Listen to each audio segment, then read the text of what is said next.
आज हमारा lecture number 14 है। आज हम डिस्कस करने जा रहे हैं, बहुत ही इंपॉर्टेंट टॉपिक है और थोड़ा सा लंबा है लेकिन आसान है। अगर हम स्टेप वाइज अगर इसको समझ के करेंगे आप तो आपके लिए बहुत आसानी होगी। तो स्टार्ट करते हैं। आज का हमारा टॉपिक है प्रेशर ऑफ गैस। ठीक है, प्रेशर ऑफ गैस क्या होता है? वो प्रेशर जो कि एक गैस उसके मॉलिक्यूल्स एक्सर्ट करते हैं या फोर्स लगाते हैं या पुश करते हैं किसको, to the walls of the container, उस कंटेनर की वॉल्स पर जिसके अंदर उसको रखा गया। तो इसकी डेफिनेशन देखते हैं हम सबसे पहले। तो वो कहता है the momentum transfer by the gas molecules to the walls of the container per unit time per unit area is called pressure of gas. तो वो फोर्स पर यूनिट एरिया के हिसाब से और पर यूनिट टाइम जो कि गैस के मॉलिक्यूल्स उस कंटेनर में की वॉल्स पर जिसमें उनको रखा गया है उसके ऊपर फोर्स लगाते हैं पर unit time per unit area, उसको हम कहते हैं प्रेशर ऑफ गैस। अब ये सवाल थोड़ा सा ना लॉन्ग होने वाला है तो इसलिए मैंने थोड़ा सा छोटा छोटा करके लिखा है और जगह कम है इसलिए। तो आपने अगर ये वीडियो देखनी है तो आप से रिक्वेस्ट है कि आप ना क्या करें, सेटिंग में जाएं और ये वीडियो आपको फुल एचडी में मिलेगी। तो आप फुल एचडी में डाउनलोड कर लें बेशक, या अगर आपके पास इंटरनेट अवेलेबल है इतना अच्छा तो आप इसी क्वालिटी में देख लें। अच्छा, तो ये हो गया प्रेशर ऑफ गैस। अब हम इसकी ना काइनेटिक कैलकुलेशन करेंगे। ठीक है, किसकी? प्रेशर की। तो स्टार्ट करते हैं। इसमें हमारे पास हम कंसीडर कर लेते हैं कि हमारे पास एक कंटेनर है। तो लेट्स सपोज ये हमारे पास एक कंटेनर है।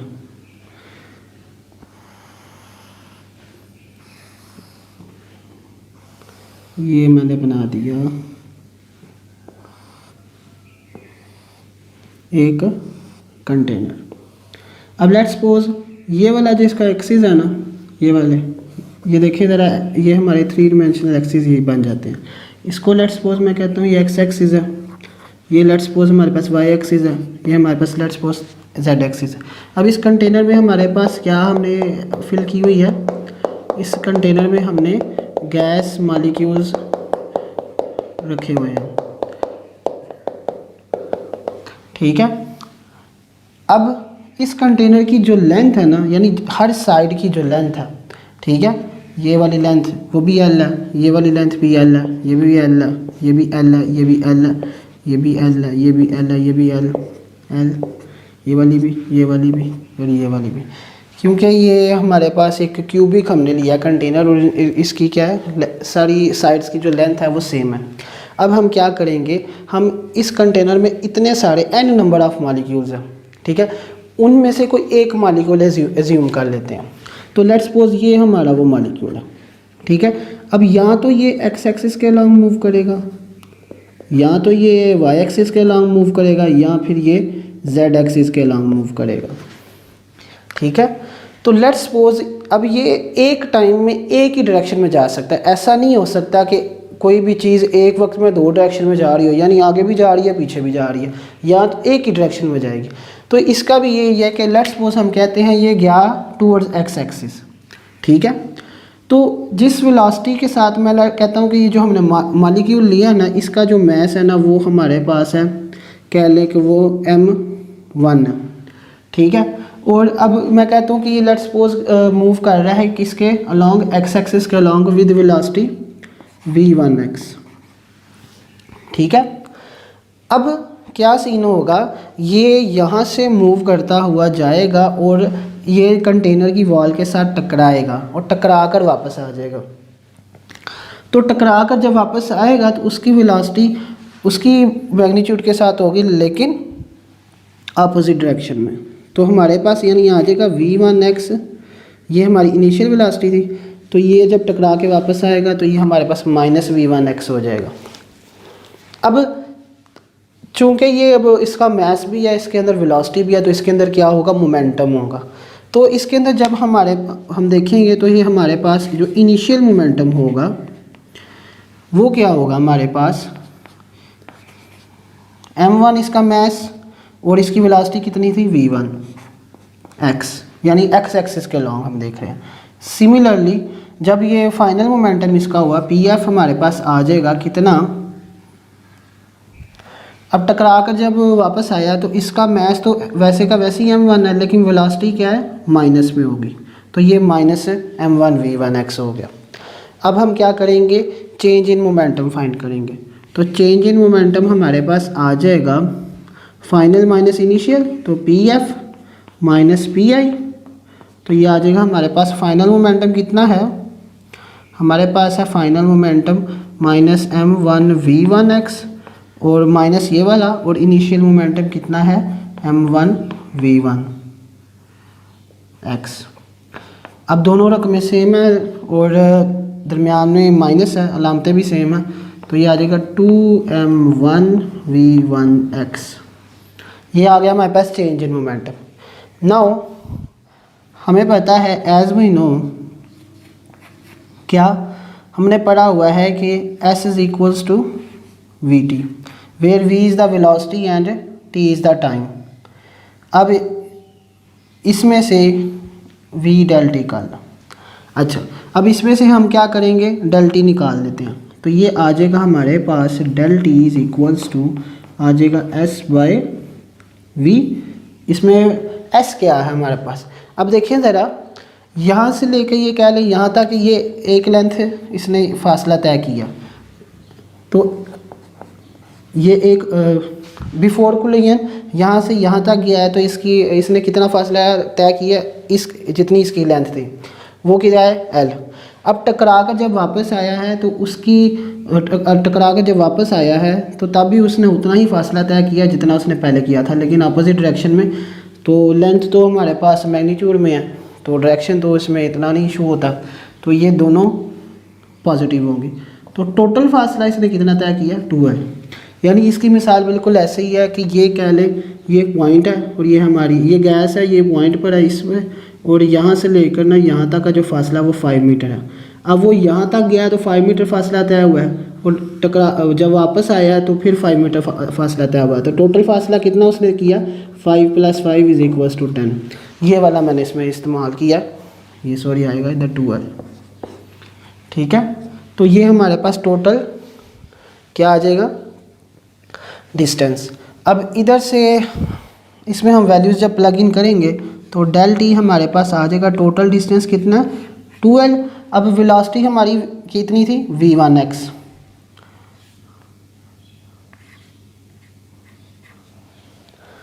अब हम क्या करेंगे, एज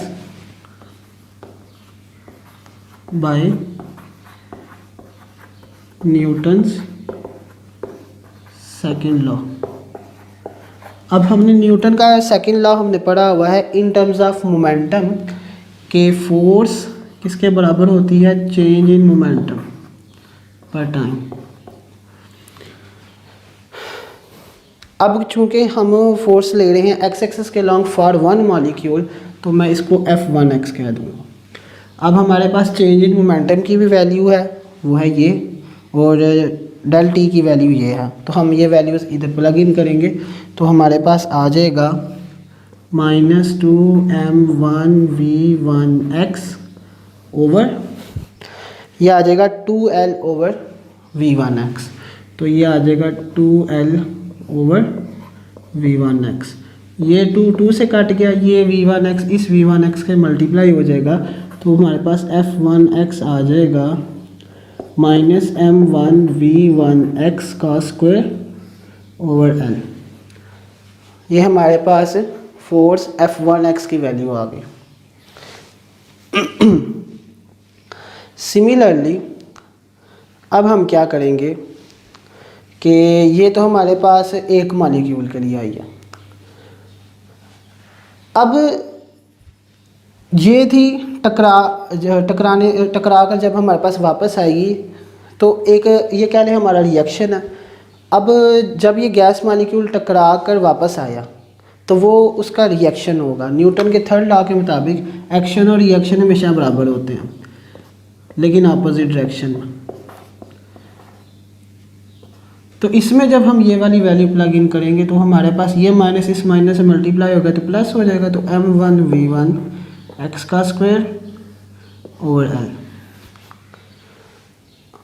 अब हमारे पास आ जाता है, ये हमारे पास फोर्स की वैल्यू आ गई।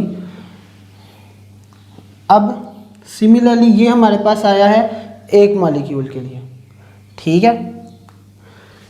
इसी तरह जब हम निकालेंगे ज़्यादा मॉलिक्यूल्स के लिए तो वो भी कितनी होगी हमारे पास, सिमिलरली हमारे पास होगी फॉर कोई एक और मॉलिक्यूल हम ले लेते हैं, फॉर सेकंड मॉलिक्यूल, तो F2x आ जाएगा हमारे पास m1 v1x का स्क्वायर, और सॉरी F2x है तो ये 2x और 2 आएगा बाई L।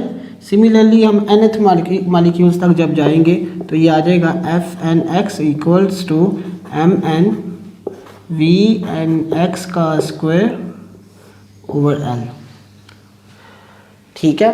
तो अब हमने निकालनी है total force along x axis जो कि एग्जर्ट की थी इसने, यानी सब मॉलिक्यूल्स ने एक साइड की तरफ।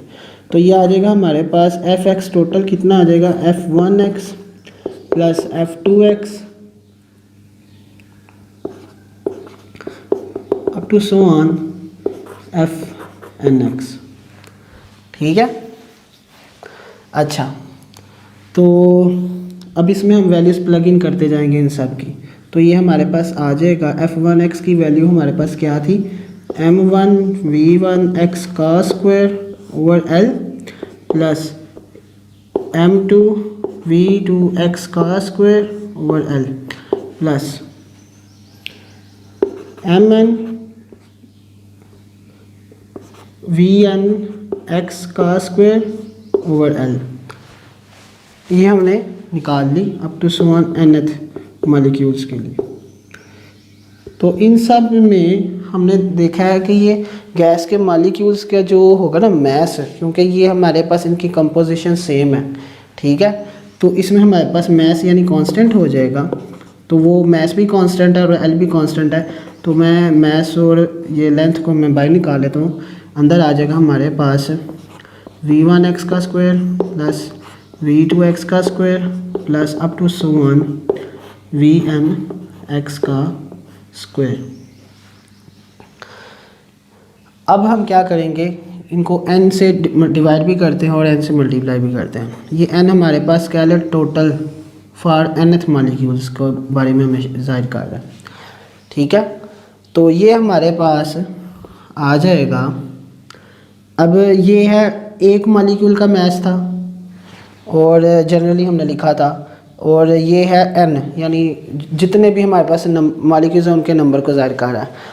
तो ये टोटल मैस को हमें रिप्रेजेंट करेगा, उसको हम जाहिर कर लेते हैं कि वो हमारे पास कैपिटल m है, ठीक है। m small m into n is equals to capital M, और ये क्या है, total mass of all the gas molecules over length वैसी की वैसी। अब ये हमारे पास क्या है, जितनी भी वेलोसिटीज़ हैं मॉलिक्यूल्स की उनको ऐड करके उनकी तादाद पे उनके नंबर पे डिवाइड किया है, तो ये हमारे पास मीन वेलोसिटी आ जाएगी हमारे पास अलोंग एक्स एक्सिस आ जाएगी। तो ये हमारे पास फोर्स की वैल्यू आ गई, Fx की वैल्यू आ गई। अब एज वी नो, क्या हमने पढ़ा है कि प्रेशर बराबर होता है फोर्स पर यूनिट एरिया। अब इसमें हमारे पास कोई भी हम साइड का हम ले रहे हैं एक्स एक्सिस के लॉन्ग, तो इस साइड का एरिया क्या होगा, लेंथ इंटू विड्थ। तो एरिया हमारे पास आ जाएगा एल स्क्वायर, और अलॉन्ग एक्स एक्सिस हम निकालेंगे तो ये पी एक्स है और ये एफ एक्स है। अब एफ एक्स की वैल्यू हमारे पास ये है, ये आ गई हमारे पास M over L V square V X का square.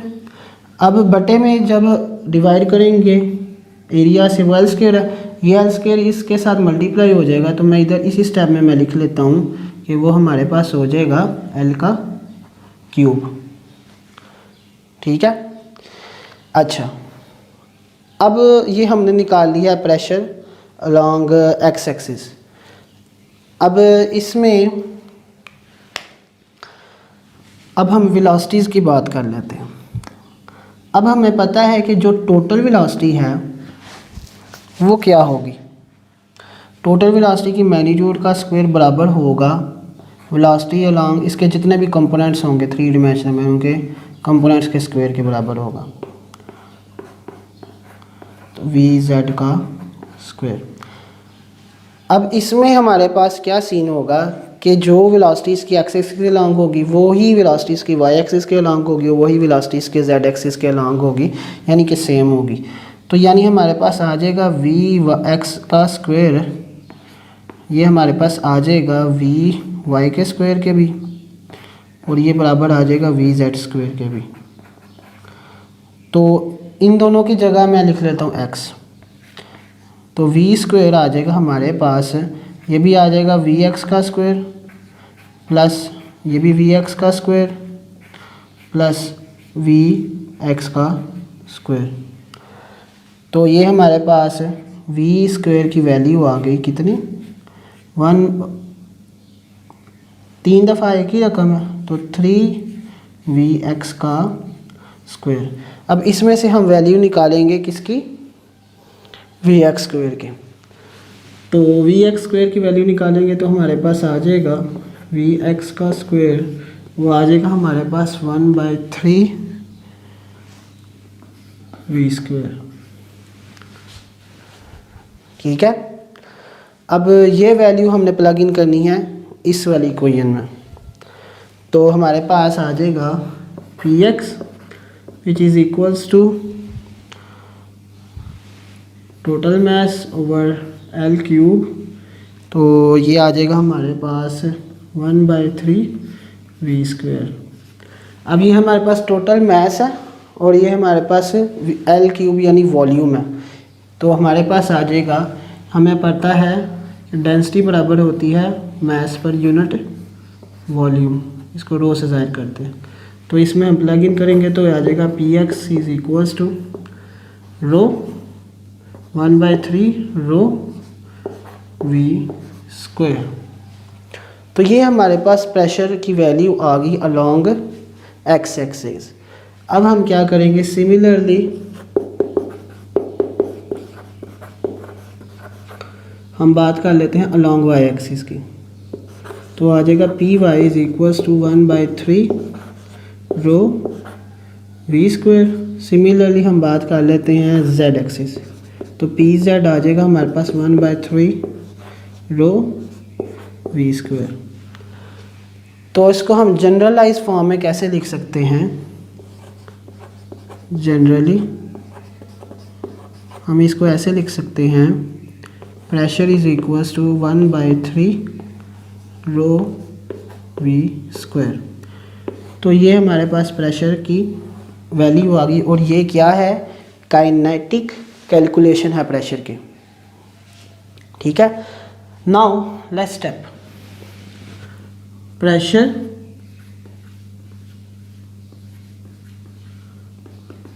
in terms of kinetic energy। बहुत आसान है ये भी, इसी से हम ड्राइव करेंगे। तो हम लेंगे कौन सी वैल्यू, हम इसमें यूज़ करेंगे ये वाली इक्वेशन को। ठीक है, तो ये आ जाएगा हमारे पास जनरली। अब हम इसमें बात करेंगे कि हमारे पास प्रेशर आ जाता है, वो है कितना, यहाँ फिर ठीक है मैं इसी इक्वेशन को यूज़ कर लेता हूँ, कोई भी एक्स एक्सिस वाली ले लें। जनरली मैं इसको लिखूँगा तो ये आ जाएगा हमारे पास 1/3, यहाँ फिर इधर से आप इसको निकाल लें तो आ जाएगा रो वी का स्क्वायर। हाँ इधर से आप ले लें। तो हमने भी पढ़ा था कि डेंसिटी हमने क्या पढ़ी थी कि मास पर यूनिट वॉल्यूम थी। ठीक है, तो मैं इधर लिख लेता हूँ 1/3, ये क्या आ गया हमारे पास डेंसिटी, वो आ गई मास पर unit volume L cube V square. अब हमने अभी पढ़ा था कि जो m है वो हमारा m किसके बराबर था, ये वाला m, ये स्मॉल m इंटू n के बराबर था। तो 1/3 small m into n over l का क्यूब इंटू वी स्क्वायर। अब मैं क्या करता हूँ, 2 से मल्टीप्लाई भी करूँगा, 2 से डिवाइड भी कर दूँगा, multiply by 2 and also divide by 2। तो ये आ जाएगा हमारे पास, क्या करेंगे, ये 2/3 n ओवर एल, और अंदर मैं ले जाऊंगा एक 1/2 mv²।